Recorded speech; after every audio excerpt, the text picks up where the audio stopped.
Lepo pozdravljeni. Danes bom opisal postopek o prejemu in vračanju poštnih pošiljk strani Ministrstva za notranje zadeve in Ministrstva za zdravje.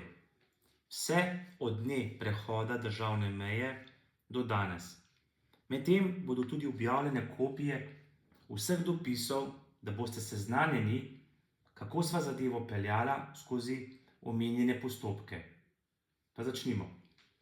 V eni izmed Zoom konferenc smo opisali potek dogajanja na mejnem prehodu Vinica 6.8.2021, ko sva s partnerico se vračala iz najnega rednega dopustovanja na Hrvaškem. Takrat je gospod Mihael Belis objavil najin posnetek, in sicer v krajši obliki, kaj točno se je zgodilo tistega dne. Policistka je opravljala svoje delo in naju ni spustila čez mejo, brez priloženega PCT potrdila.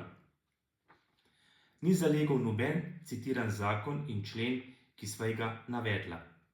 Izjavila je, da naju mora napotiti v karanteno. Temu je sledil izpis izjave o seznanitvi za napotitvijo v karanteno.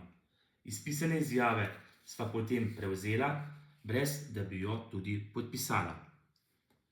Še isti dan sva zapeljala se do gospoda Mihaela Belisa, ker nam je razložil, kaj vse mora sama izjava vsebovati. Izjava ni vsebovala glave, kar pomeni, da ni bilo izpolnjenega izdajatelja, potem na eni od najnih izjav ni bilo izpisanega njenega imena, priimka, njena personalna številka je bila napisana zelo nečitljivo, vsebovati bi morala še štempilko izdajatelja, pa tudi te ni bilo. Zato sva napisala zahtevo za dopolnitev tega pisanja in jo vrnila skupaj z izjavo o karanteni Ministrstvu za notranje zadeve, torej policiji, na naslov Štefanova ulica 2, Ljubljana. Poslala sva jo priporočeno s povratnico.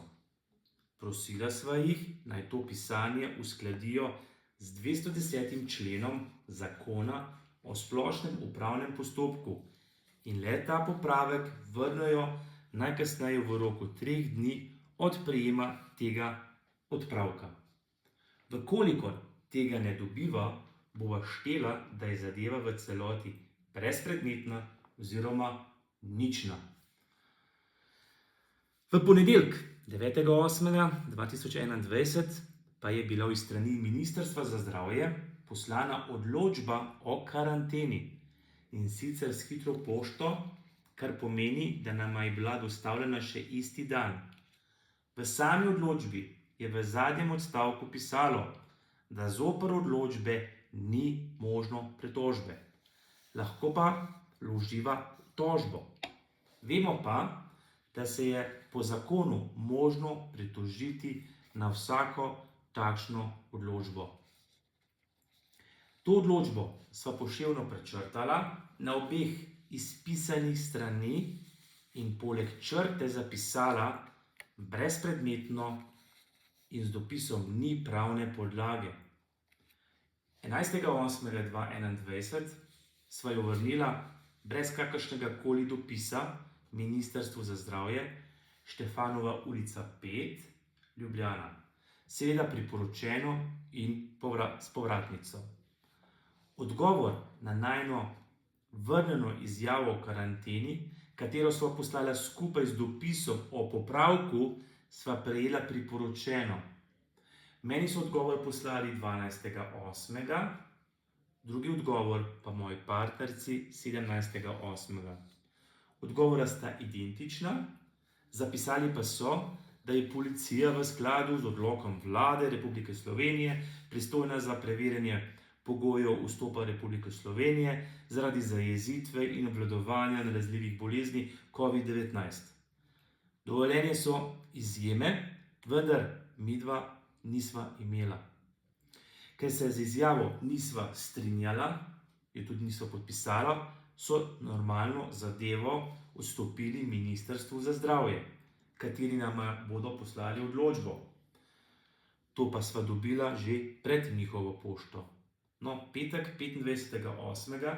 sva iz strani Ministrstva za zdravje v navadni kuverti dobila odgovor na najino zavrnjeno odločbo o karanteni, na katero sva označila, da je brezpredmetna in brez pravne podlage.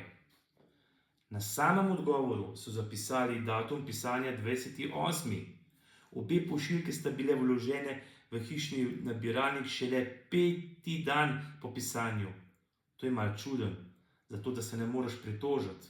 Ok, da bi ena pošiljka zamujala s prenosom, ampak da sta obe. Skratka, v glavnem napisali so, da je zadeva legitimna in legalna po njihovi strani. Naslednji dan, točno četrtek 31.8., pa so to zadevo vrnila nazaj pošiljatelju, torej Ministrstvu za zdravje, seveda zopet priporočeno s povratnico. Njihov odgovor oziroma pisanje sva ponovno, poudarjam, ponovno poševno prečrtala na obeh stranih in potem sva še dopisala, zadeva je nelegalna. Na podlagi vsega tega sva se odločila, da prijaviva policistko, ker je najine osebne podatke posredovala tretji osebi, v tem primeru drugim organom, in s tem kršila varstvo osebnih podatkov. V ta namen sva izpolnila prijavo kršitve varstva osebnih podatkov, katerega sva poslala priporočeno s povratnico 6. septembra na naslov informacijskega pooblaščenca na Dunajsko 22 Ljubljana. Hkrati naju zanima še, kako naju je policistka označila v sistemu, se pravi v računalniku. Zato sva vložila pismeno zahtevo za seznanitev s podatki v Schengenskem informacijskem sistemu na policijo.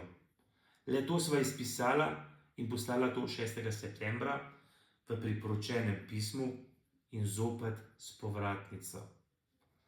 Nadaljnji koraki iz najine strani so v teku. Kaj in kako se bo zadeva odvijala, bova javno objavila preko Facebooka na strani Belis, Društvo za srečno življenje. Hvala lepa.